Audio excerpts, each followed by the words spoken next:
Phùng Thiệu Phong đưa con trai đến thăm Triệu Lệ Dĩnh tại trường quay rồi cùng đi ăn tối và đi dạo trong một buổi chiều đầu thu dịu mát tại phim trường ngoại ô Hoành Điếm. Khi những tia nắng cuối ngày đang nghiêng xuống dãy nhà cổ mô phỏng triều đại xưa, sự xuất hiện bất ngờ của Phùng Thiệu Phong cùng con trai đã khiến cả trường quay xôn xao. Không phải vì có cảnh quay mới, cũng không phải vì đoàn phim chuẩn bị ghi hình một phân đoạn quan trọng, mà vì đây là lần hiếm hoi hai bố con được bắt gặp đến thăm Triệu Lệ Dĩnh giữa lúc cô đang bận rộn với dự án mới. Cậu bé chạy lon ton bên cạnh bố, đôi mắt to tròn đầy tò mò ngắm nhìn bối cảnh quay khổng lồ. Gió thu khẽ thổi làm mái tóc mềm của bé bay nhẹ, trông vừa đáng yêu vừa tinh nghịch. Phùng Thiệu Phong thỉnh thoảng cúi xuống hỏi con vài câu, nắm tay con thật chắc để bé không chạy quá xa. Nhiều thành viên đoàn phim nhìn thấy cảnh tượng ấy đều trao nhau ánh mắt khó tả, không phải ánh mắt tò mò thị phi, mà là cảm giác dịu dàng, bởi giữa không gian nghệ thuật đầy bận rộn ấy lại xuất hiện một khoảnh khắc gia đình ấm áp hiếm hoi. Khi Triệu Lệ Dĩnh từ xa bước lại, mặc trên người bộ trang phục cổ trang đang dùng cho cảnh quay, gương mặt vẫn còn dấu vết phấn son nhưng ánh mắt lại tỏa ra sự ngạc nhiên vui mừng rất thật. Cô không chạy ào đến như hình ảnh trong các bộ phim ngôn tình, cũng không tỏ ra bất ngờ quá mức, nhưng bước chân cô dường như nhanh hơn, ánh nhìn dịu lại hẳn khi thấy con trai đang vẫy tay với mình. Cậu bé lập tức nở nụ cười rạng rỡ, chạy đến ôm lấy chân mẹ. Triệu Lệ Dĩnh cúi xuống bế con lên, gương mặt cô tự nhiên mềm lại như nước. Dù đang mặc đồ cổ trang nặng nề, cô vẫn xoay người để đỡ con một cách thuần thục và quen thuộc. Như thể khoảnh khắc này, cô không còn là minh tinh đang quay phim mà chỉ là một người mẹ đang đón con trong vòng tay sau một ngày xa cách. Phùng Thiệu Phong đứng bên cạnh, ánh mắt bình thản nhưng đong đầy sự ấm áp kín đáo. Dường như anh không muốn phá vỡ khoảnh khắc mẹ con đoàn tụ nên chỉ lặng lẽ quan sát, thỉnh thoảng mỉm cười nhẹ. Một vài nhân viên phụ trách ánh sáng đi ngang còn khẽ nói với nhau, đây chắc chắn sẽ trở thành chủ đề nóng nếu có ai chụp được. Sau khi trò chuyện cùng con một lúc, Triệu Lệ Dĩnh xin đoàn phim nghỉ giải lao sớm hơn mọi ngày. Cô tháo lớp mũ đổi sang trang phục đơn giản rồi đi cùng hai bố con ra khỏi phim trường. Không có vệ sĩ ồn ào, không có dàn người đi theo phía sau, chỉ là ba người đang thong thả bước ra cổng lớn như một gia đình bình thường. Bữa tối hôm ấy, cả ba ghé vào một nhà hàng gia đình nằm gần khu vực trường quay. Không gian ấm cúng, ánh đèn vàng nhẹ khiến bữa ăn trở nên thân thiện và giản dị. Cậu bé vừa ăn vừa líu lo kể chuyện, đôi khi quay sang bố hỏi vài câu, đôi khi lại dụi đầu vào vai mẹ. Phùng Thiệu Phong luôn kiên nhẫn gắp thức ăn cho con, còn Triệu Lệ Dĩnh thì lâu lâu nhìn con rồi mỉm cười, nụ cười mà chỉ những người làm mẹ mới có thể giữ vững, dịu dàng và bình yên. Nhiều thực khách nhận ra ba người, nhưng không ai chen lấn hay chụp ảnh lén. Sự trân trọng dành cho gia đình họ khiến khung cảnh càng thêm ấm lòng. Có người kể lại rằng lúc nhìn thấy ánh mắt Triệu Lệ Dĩnh dõi theo con trai đang nghịch chiếc muỗng nhỏ, họ cảm nhận được sự mềm mại mà trước đây cô luôn giấu đi dưới lớp mạnh mẽ của một nữ diễn viên kiên cường. Sau bữa ăn, họ không vội rời đi mà ra ngoài tản bộ dọc con đường ven hồ gần đó. Chiếc đèn đường vàng hắt xuống tạo thành những vệt sáng dài, phản chiếu bóng ba người giản dị nhưng vô cùng đẹp đẽ. Cậu bé đi giữa, nắm tay cả bố và mẹ, lúc thì nhảy lên hòn gạch cao hơn, lúc lại chạy vòng quanh rồi quay lại ôm lấy chân bố. Phùng Thiệu Phong kiên nhẫn giữ tay con, còn Triệu Lệ Dĩnh thì dõi theo từng bước của bé, đôi lúc cúi xuống sửa lại cổ áo hay lau vệt nước dính trên má con.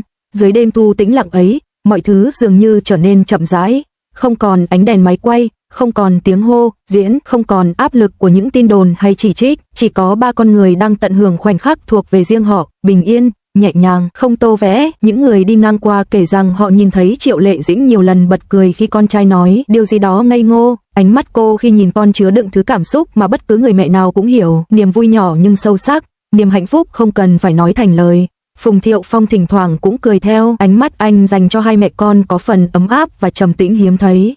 Dù không ai lên tiếng khơi gợi chuyện cũ hay bàn về những năm tháng đã qua, nhưng sự hòa hợp trong từng cử chỉ nhỏ dường như nói lên rằng giữa họ vẫn còn một mối liên kết đặc biệt. Thứ liên kết không phải tình nhân, không phải bạn bè đơn thuần, mà là sự gắn bó của những người từng đi qua nhiều biến động cùng nhau và hiện tại vẫn chọn đối xử với nhau bằng sự tôn trọng và ấm áp. Cuộc dạo bước kéo dài không lâu, nhưng đủ để khiến những ai vô tình nhìn thấy phải lặng người. Không phải vì họ là người nổi tiếng, mà vì sự bình dị của khoảnh khắc ấy đẹp đến mức khiến người xem phải tin rằng tình thân, dù trong hình thức nào, vẫn có thể tồn tại mạnh mẽ hơn bất cứ lời đồn đại nào. Khi cả ba trở lại xe, Triệu Lệ Dĩnh bế con lên ghế, điều chỉnh dây an toàn cho bé. Phùng Thiệu Phong đứng bên cạnh chờ cô xong, rồi nhẹ nhàng đóng cửa lại.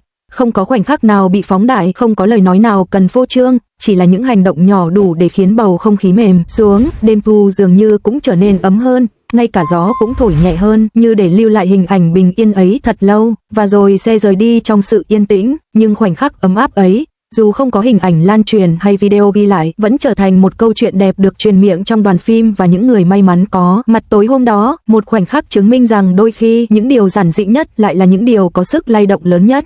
Tối hôm đó, làng giải trí Hoa ngữ bất ngờ dậy sóng khi một loạt hình ảnh được lan truyền trên mạng xã hội. Phùng Thiệu Phong xuất hiện tại trường quay nơi Triệu Lệ Dĩnh đang làm việc, tay dắt theo cậu con trai nhỏ Tường Tường. Không chỉ dư luận, ngay cả những fan lâu năm của hai người cũng không thể che giấu sự xúc động và bồi hồi trước khoảnh khắc gia đình ba người hiếm hoi xuất hiện cùng nhau sau thời gian dài ly hôn. Điều đáng nói là sau buổi ghé thăm, cả ba còn cùng rời trường quay, đi ăn tối và đi dạo trên con phố nhỏ gần đó, để lại vô số câu hỏi chưa lời giải về tình cảm thật sự giữa hai ngôi sao đình đám. Ngày hôm ấy, thời tiết Thượng Hải vừa se lạnh, ánh hoàng hôn còn vương lại trên các tòa nhà khi đoàn phim của Triệu Lệ Dĩnh chuẩn bị quay cảnh cuối trong ngày. Giữa không khí tấp nập của các nhân viên kỹ thuật, chiếc xe quen thuộc của nhà họ Phùng lặng lẽ dừng lại bên rìa trường quay. Từ trong xe, Phùng Thiệu Phong bước xuống trước, vẫn là phong thái lịch lãm nhưng trầm ổn hơn sau nhiều biến cố đời tư. Khi cửa xe phía sau mở ra, cậu bé Tường Tường nhảy xuống với nụ cười ngây thơ, đôi mắt trong veo lập tức thu hút sự chú ý của những người xung quanh. Cậu bé bám tay bố, chốc chốc ngước lên hỏi điều gì đó, còn Phùng Thiệu Phong thì kiên nhẫn cúi xuống trả lời. Hình ảnh ấy đủ khiến cộng đồng mạng cảm thán. Dù có chuyện gì xảy ra giữa người lớn, Phùng Thiệu Phong vẫn luôn là một người cha tận tâm. Khi quản lý báo cho Triệu Lệ Dĩnh biết rằng con trai đến, cô lập tức gác lại lịch trình chuẩn bị cho cảnh quay tiếp theo. Khoảnh khắc cô bước nhanh về phía hai cha con, gương mặt cô rạng rỡ một cách rất khó che giấu. Người ta nói, nụ cười của một người mẹ nhìn thấy con mình không thể nào giả được, và đúng như thế, sự nhẹ nhõm, ấm áp, vui mừng hiện lên rõ rệt trong ánh mắt Triệu Lệ Dĩnh. Tường Tường vừa nhìn thấy mẹ liền chạy đến, ôm chặt lấy chân mẹ như thể đã lâu không gặp. Còn Triệu Lệ Dĩnh thì cúi xuống, ôm con trong vòng tay, vuốt nhẹ mái tóc cậu bé, không quan tâm đến việc mình vẫn đang mang phục trang quay phim. Những người đứng gần đó đều cảm nhận được không khí ấm áp hiếm hoi ấy.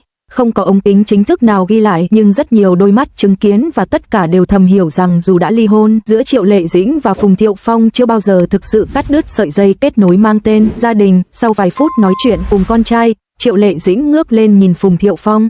Ánh mắt hai người chạm nhau không phải kiểu lúng túng, cũng không phải xa lạ như những cặp đôi ly hôn khác. Họ bình tĩnh, trưởng thành và có một sự hiểu nhau vô cùng tự nhiên, như thể năm tháng biến động vừa qua chỉ khiến họ bớt nóng nảy, bớt tổn thương, để lại sự trân trọng lặng lẽ nhưng bền bỉ. Một lúc sau, đoàn phim tạm nghỉ và cả ba cùng rời khỏi trường quay. Khi họ bước cạnh nhau, Tường Tường ở giữa, tay trái nắm mẹ, tay phải nắm bố. Cảnh tượng ấy khiến mạng xã hội dậy sóng. Có người nói đây là khung cảnh bình yên mà hàng triệu fan đã chờ suốt 3 năm qua.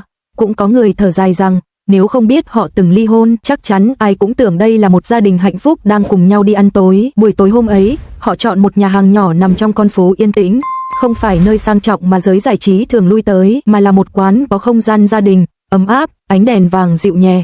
Nhân viên trong quán kể rằng họ không hề đặt bàn trước, chỉ lặng lẽ bước vào như bất kỳ gia đình bình thường nào. Phùng Thiệu Phong kéo ghế cho con trai, còn Triệu Lệ Dĩnh giúp cậu bé cởi áo khoác. Hai người vừa trò chuyện vừa chăm sóc con, mọi hành động đều tự nhiên như hơi thở.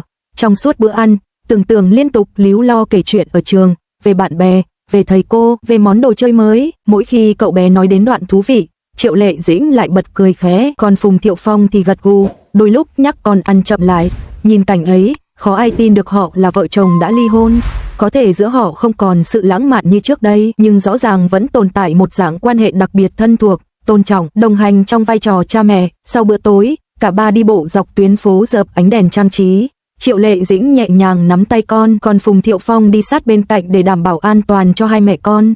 Những lúc Tường Tường chạy lên phía trước, hai người lại vô thức nhìn nhau rồi bật cười, kiểu cười của hai người từng cùng nhau nuôi dạy đứa trẻ này từ lúc mới biết đi. Có lẽ chỉ những ai đã làm cha mẹ mới hiểu sự gắn kết ấy sâu đến nhường nào. Những hình ảnh mờ ảo được một số người qua đường chụp lại không rõ mặt, không cố tình phô trương, chỉ là những khoảnh khắc bình dị nhưng quý giá. Và chính sự đời thường đó lại khiến mạng xã hội bùng nổ ngay trong đêm. Hashtag thăng PSUNGTSIEUPSONGTIEULEDINSCUNGCONTRAI đi dạo phố nhanh chóng lên top hot search.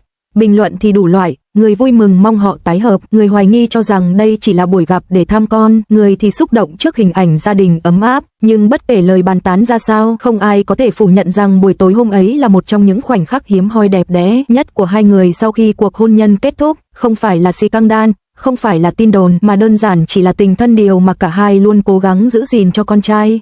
Khi kết thúc buổi dạo phố, Phùng Thiệu Phong đưa hai mẹ con trở lại xe.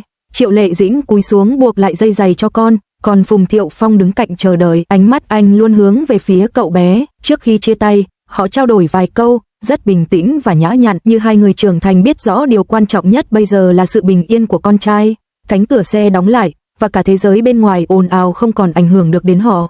Buổi tối kết thúc nhẹ nhàng như cách nó bắt đầu, nhưng những dư âm thì kéo dài mãi, không chỉ trong lòng những người hâm mộ, mà còn trong trái tim của chính hai nhân vật chính. Không ai biết tương lai của họ sẽ thế nào, tái hợp, tiếp tục làm bạn, hay mãi mãi chỉ là bố mẹ của Tưởng Tưởng. Nhưng tối hôm ấy chứng minh một điều, có những mối quan hệ không cần phải đặt tên, không cần phải tuyên bố, chỉ cần tồn tại bằng sự quan tâm chân thành, và đôi khi như thế đã là quá đủ.